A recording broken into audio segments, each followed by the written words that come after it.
Ya, saya ditodong 4 orang ketika pulang dari ke ATM, balik dipotong 2 sepeda motor, 4 orang, kemudian todong depan belakang.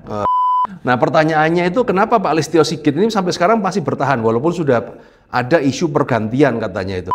Cuma permasalahannya dia juga penegak hukum. Nah, ketika dia masuk di kementerian, bagaimana dia statusnya menjadi polisi atau statusnya menjadi pegawai negeri? Halo guys, kali ini kita akan berbicara tidak masalah investasi bodong, tapi saya membawa partner, teman lama saya, dan mungkin ini bisa menjadi satu pembaharuan di YouTube Roy Sakti ini, di mana selama ini di YouTube ini kan kita cuma bahas investasi bodong, masalah utang ya. Beda kasus ketika kalau saya di Instagram malah bahasnya nyerempet masalah politik apa segala. Masalahnya kalau di YouTube bahas politik bingung, sama siapa duetnya nggak ada. Nah ini saya perkenalkan salah satu kawan lama saya yang setiap ada masalah sama polisi dia pasti muncul di televisi. Perkenalkan Mr. Bambang Rukminto. Halo bro. Alhamdulillah. Alhamdulillah. Terima kasih Bro Jadi, Roy. Beliau ini kenalan saya dulu mulai zaman muda ya. 25 tahun yang lalu. 25 tahun yang lalu sama-sama ngurusi lomba burung, lomba ikan dan lain-lainnya. Tapi kemudian takdir berbicara berbeda, kita mempunyai jalan yang berbeda-beda, dan kemudian akhirnya kita kembali ke sini. Dan kenapa saya mengajak si Mr. Bambang Rukminto ini? Karena beliau ini mempunyai skill yang menarik.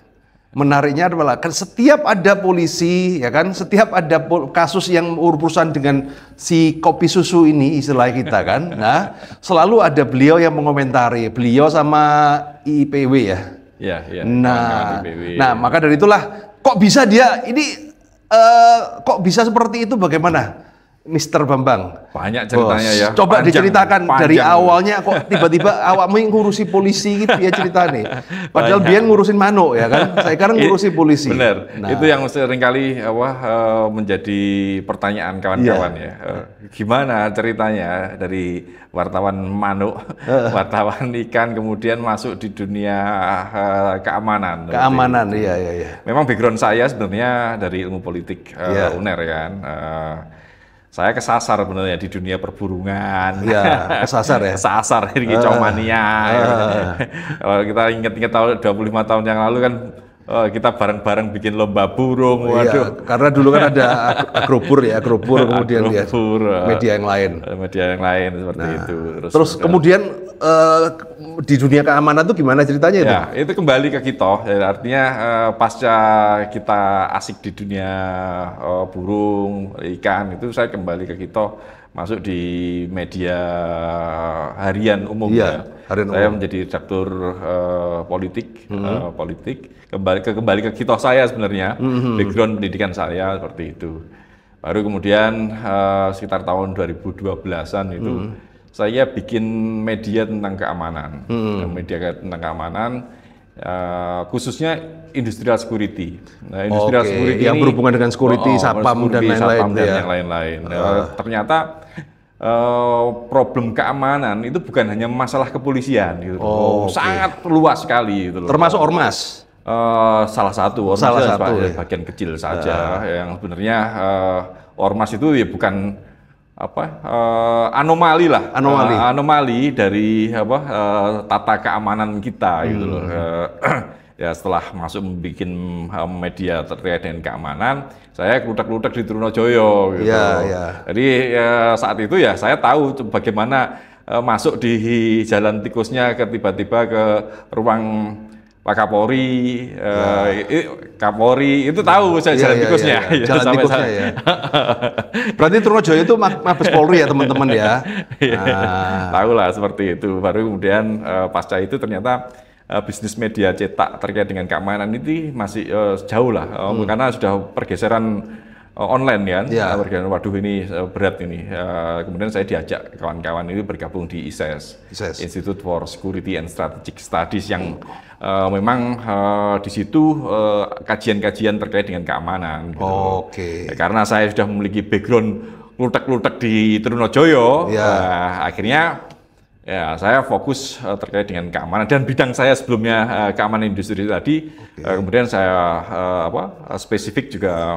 Itulah akhirnya ya kamu mengenal banyak orang dalam di Mabes itu ya. Iya, banyak kadang-kadang diajak. Gosip-gosipnya itu muncul ya di situ ya. Betul. Nah, oke.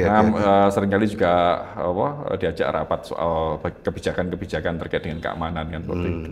Padahal orang Malang ya, beliau ini sesama orang Malang teman-teman ya.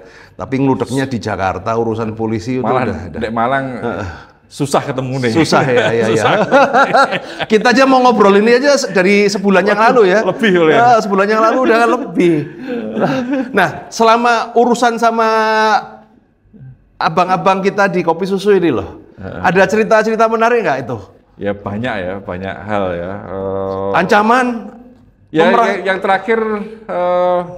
Yang paling parah. 3 tahun yang lalu saya ditodong 4 orang itu kan, ketika pulang dari di Perumnas Saujajar itu kan rumah saya. Ya saya ditodong 4 orang ketika pulang dari ke ATM, balik dipotong 2 sepeda motor 4 orang, kemudian todong depan belakang. Ya karena saya bergaul dengan kawan-kawan kepolisian, jadi saya tahu ini jenis senjata apa. Senjata apa segala. Oh iki bolo dewe lah ya ternyata ya. Bolo dewe iki mau dagelan mau bolo dewe. Dan akhirnya karena bentuknya aneh dan saya melihat ini main-main, akhirnya tak saut. Dan rampas saya pukulkan. Ya alhamdulillah mereka kabur lah. Kabur. Gitu. Ya beruntung lah saya diberikan keselamatan. Itu antara nekat atau karena ya nekat dan perhitungan lah. Perhitungan karena saya sedikit memahami lah bagaimana senpi itu. Itu berarti apa itu? Airsoft gun? Korek ternyata. Korek. Gaplek. Sama-sama kayak ormas itu kan, bawa pistol ternyata korek. Iya. Tapi kalau masyarakat awam kan mesti takut ya. Iya pasti takut ya. Jadi lumayan dari teman-teman ya, bisa invest korek teman-teman ya, bisa untuk ngakali. Tapi jangan dibuat untuk kejahatan. Oh jangan dibuat untuk kejahatan korek ya. Lah saat itu tuh kan kalau kamu kok ketodong tuh sebenarnya ketika mengungkap berita apa itu, kasus apa itu? Banyak kasus yang udah saya kritisi kan hampir semua saya kritisi gitu loh. Jadi kawan-kawan ya, kalau mungkin Anda lihat di TV One, di Metro TV, pokoknya setiap ada kasus sama polisi, di setiap itulah Sambo ada ya, rame itu kan. Apalagi Pak Sambo itu ya. Dan akhirnya kan kita itu pada common interest gitu. Ketika bahas Sambo saya juga membahas, beliau juga bahas, tapi beda-beda jalur. Maka dari itulah di tahun 2025 ini kita rencana membuat satu program tetap di mana kita akan membahas secara konstruktif ya kan. Tujuannya adalah bagaimana membuat kawan-kawan kita, sahabat-sahabat kita di Polri ini menjadi lebih maju. Ya, karena kan ya kita itu kan nggak mungkin mengkritisi terus, tapi kan kita juga di sini akan memberikan informasi yang berimbang ya. Kenapa hal itu bisa terjadi? Karena memang ya sebenarnya kalau kita berbicara kita selalu bilang bahwa oknum polisi, oknum kok sekompi gitu kan. Nah kadang-kadang kita itu juga harus melihat dua sisi loh. Masyarakatnya itu juga seperti itu. Ya polisi contoh jahat itu karena ada kultur masyarakat yang juga ada masyarakat masalah. Ya, gitu. Sepelenya aja kan.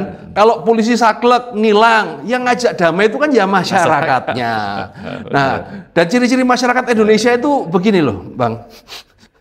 Gak tahu bener apa enggak ya, kalau aku melihat ya, orang masyarakat Indonesia itu semua itu tidak boleh melakukan kejahatan kecuali dirinya sendiri. Ya kan? Kalau melakukan kejahatan, mohon dimaafkan. Semua itu tidak boleh melakukan korupsi, tapi kalau dirinya nggak apa-apa gitu loh. Mohtar Lubis itu ciri-ciri manusia Indonesia. Salah satunya adalah hipokrit kan, seperti itu. Iya. Nah maka dari itulah, jadi kadang-kadang kita nggak bisa 100% menyalahkan pihak polisinya. Nggak bakal ada asap kalau nggak ada api gitu. Ya, tapi posisi kepolisian itu dominan. Dominan juga. Jadi kalau polisi yang memiliki posisi dominan karena diberikan kewenangan oleh negara, dia yang bisa menentukan mau terima apa tidak. Nah itu juga nih. Nah yang dan sekarang ini kan kalau aku melihat ya fenomena yang menarik adalah polisi yang baik-baik ini malah tersingkirkan ya. Ya. Dia tidak mau berkompetisi untuk menjadi pimpinan apa segala itu, dia cenderung untuk mengucilkan diri. Ya wis aku Yang penting aku baik, aku nggak ngelakuin apa-apa, ya sudahlah, aku nggak mau nyenggol-nyenggol siapa-siapa. Safety player. Ya, kecenderungannya seperti itu. Iya. Kenapa sih berkonflik? Manusia Indonesia rata-rata seperti itu, mencari aman.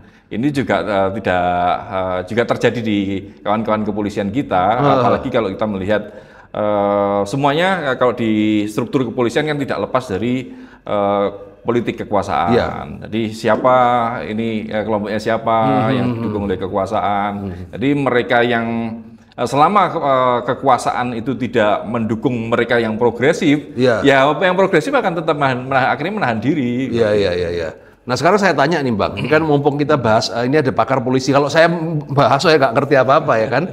Nah pertanyaannya itu kenapa Pak Listio Sigit ini sampai sekarang masih bertahan, walaupun sudah ada isu pergantian katanya itu, tapi masih bertahan tuh menurut kamu ini orang yang cerdas atau bagaimana ini? Ya kalau kita pergantian Kapolri itu tidak lepas dari kepentingan-kepentingan politik. Ya. Tapi lama loh ya, itu berapa tahun ya? 4 tahun. Udah 4 tahun lebih. Biasanya kan pergantian Kapolri itu nggak selama itu. Nggak kan? juga sih. Nggak juga ya.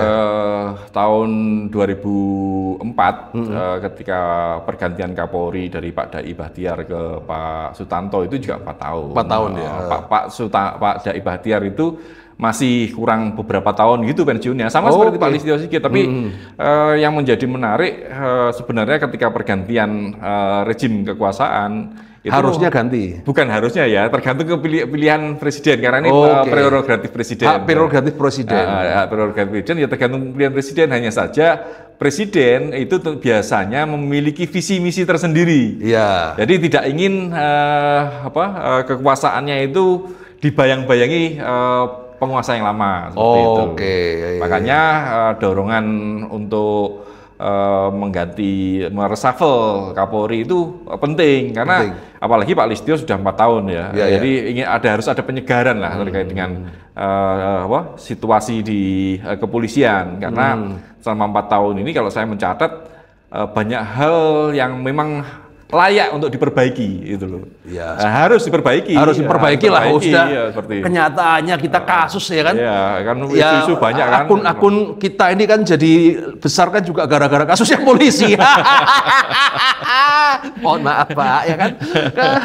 Memang polisi itu jadi bahan roastingan yang paling enak gitu kan. Oknum-oknum terus sebenarnya sedih ya kita melihat seperti itu. Sedih karena bagaimanapun juga polisi ini adalah aparatur negara yang ya kalau kita melihat jargon polisi, janji polisi ya, Tribrata atau Prasetya itu dia harus menjadi abdi negara yang utama.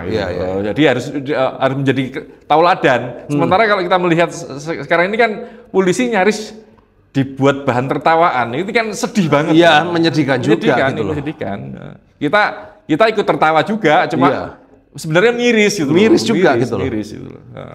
Dan itu tentu tidak kita harapkan. Apakah itu juga yang menyebabkan ormas itu menjadi lebih berkuasa karena polisi wibawanya itu berkurang gitu loh? Benar, salah satu penyebab organisasi-organisasi masyarakat informal, terutama bukan ormas-ormas ya, dalam tanda kutip ini preman gitu loh. Premanisme itu marak, ya salah satunya ketika aparat penegak hukum tidak melakukan tupoksinya dengan kuat seperti itu. Itu yang aku dengar ya, kayak contoh di Bali gitu kan. Di Bali itu ormas-ormasnya itu kuat dan direspek sama masyarakat. Kenapa? Pecalang ya? Iya, pecalang apa segala. Karena kalau lapor polisi nggak ada kejelasan. Lapor ormas itu ada tindakan lah. Dan gitu loh. Sekarang malah ada pesaingnya, Damkar ya. Nah, lapor Damkar malah lapor Damkar tuh malah lebih berwibawa. Lebih senang masyarakat.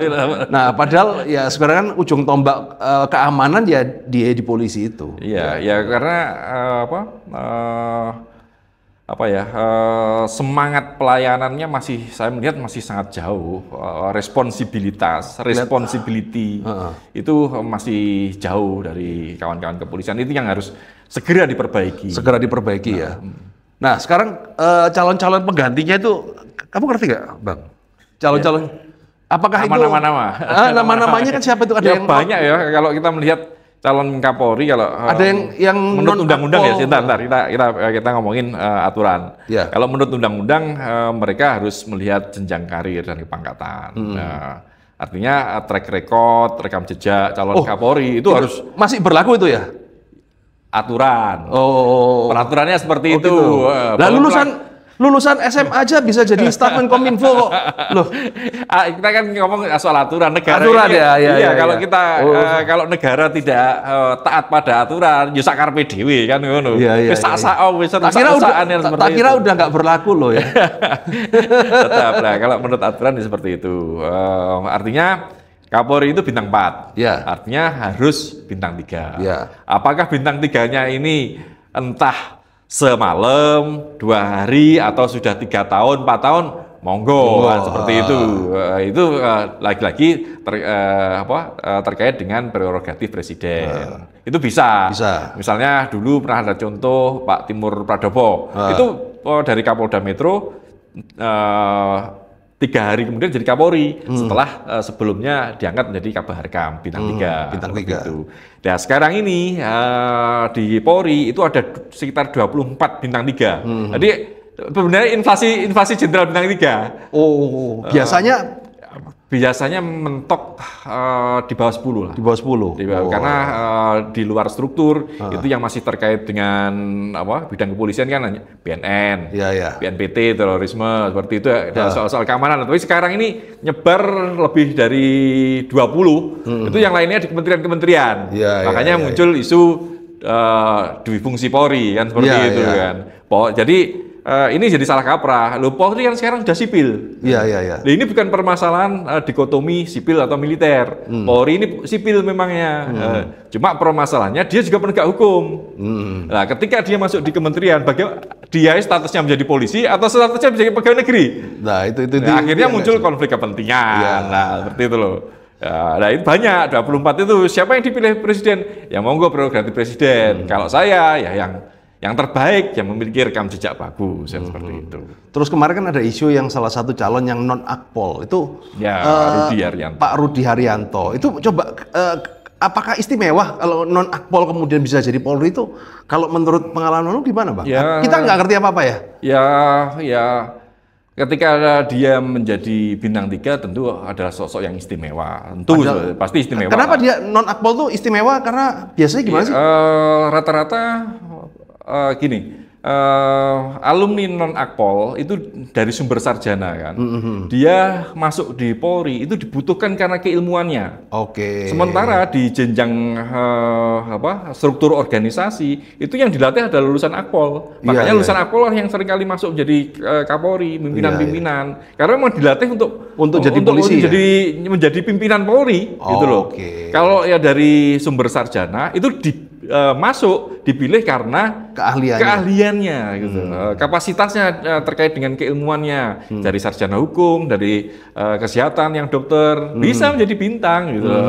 Kepala rumah sakit Bayangkara kan mesti dokter gitu. Tidak mungkin dari akpol gitu. Ya mungkin saja sah-sah saja tapi ya akan lebih berarti harus ada dokternya lah. Dokter lah gitu, yang memahami rumah sakit misalnya seperti itu. Kalau Menkes nggak perlu dokter sih.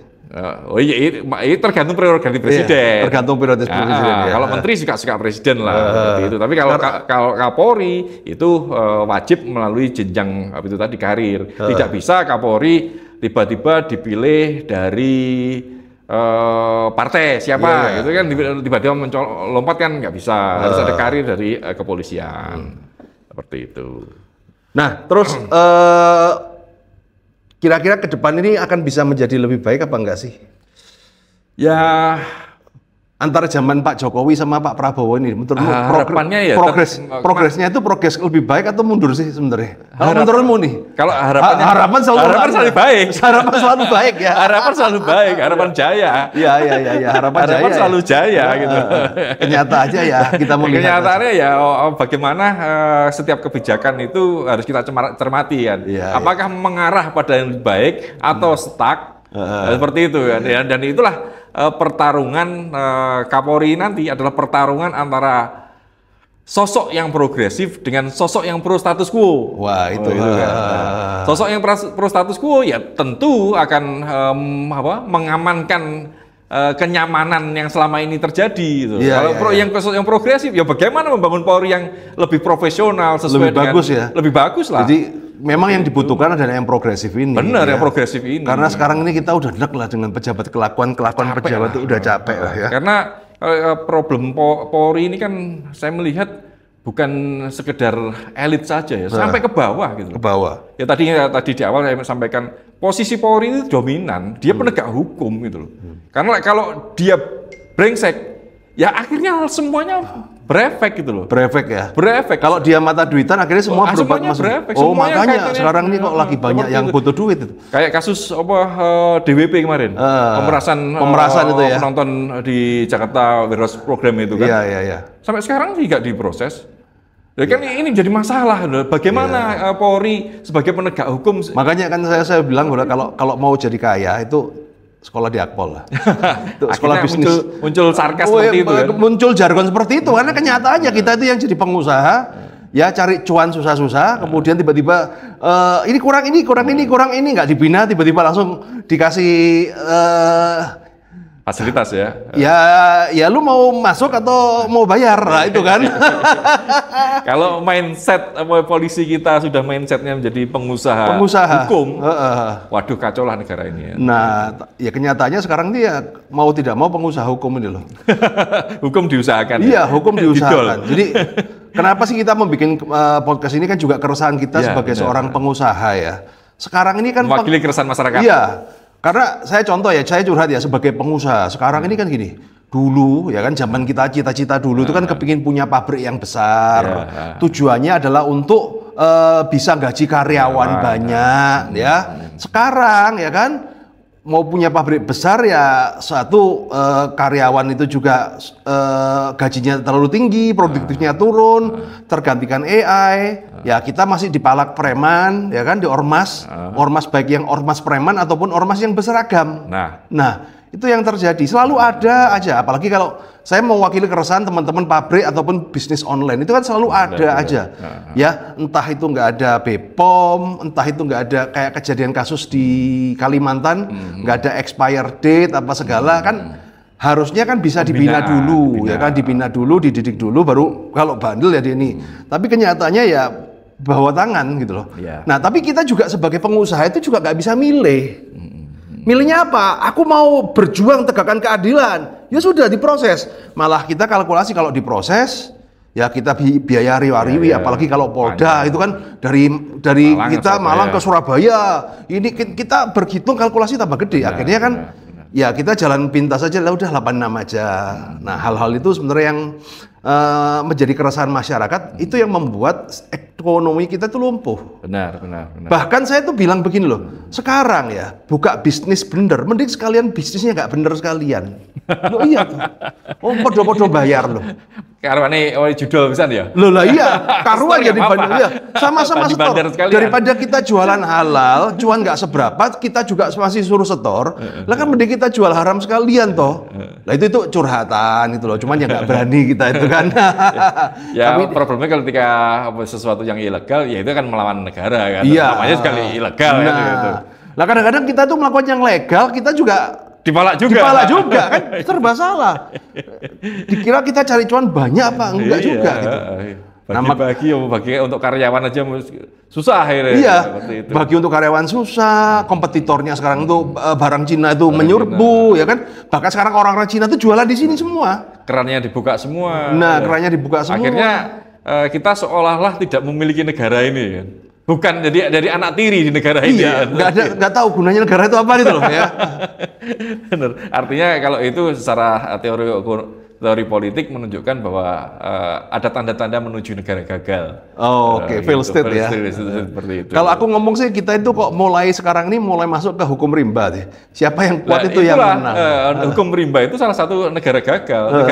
Negara itu kan fungsinya adalah melindungi segenap warganya gitu loh. Lah ketika aparatur negara ini sudah menggunakan hukum rimba karena dia kuat, diberikan kewenangan, terus kemudian menekan yang lemah, masyarakat yang lemah, ya artinya yaitu fail state tadi. Ya semoga perbincangan ini menjadi awal teman-teman untuk perbincangan berikutnya. Kelihatannya kita menarik. Jadi nantikan teman-teman acara saya dengan Mr. Bambang Rukminto ini kita bikin podcast ya yang rutin mungkin kita bahas untuk menjadi guyonan lah di tengah masyarakat ini terhadap polisi, karena kalau saya guyon sendiri takut saya tiba-tiba ada tukang bakso di bawah itu kan. Kalau ada Bambang kan ada backingannya ini kan. Nah, padahal saya juga ditodong. Oh, ditodong juga ya, sesama. Ya minimal bagi-bagi lah ya kan. Jadi podcastnya kita bikin apa ya namanya? Kopi susu menarik ya. Kopi susu. Kalau coklat kan sudah identik ya. Coklat ya. Kita ngomong kopi susu aja karena di dalam kopi susu itu ada yang hitam, ada yang putih. Ya, kita akan membahas dari sisi putih dan hitam ini. Oke teman-teman, see you guys, sampai ketemu di podcast Kopi Susu episode 1 next bersama saya Roy Sakti dan Bambang Rukminto. See you guys.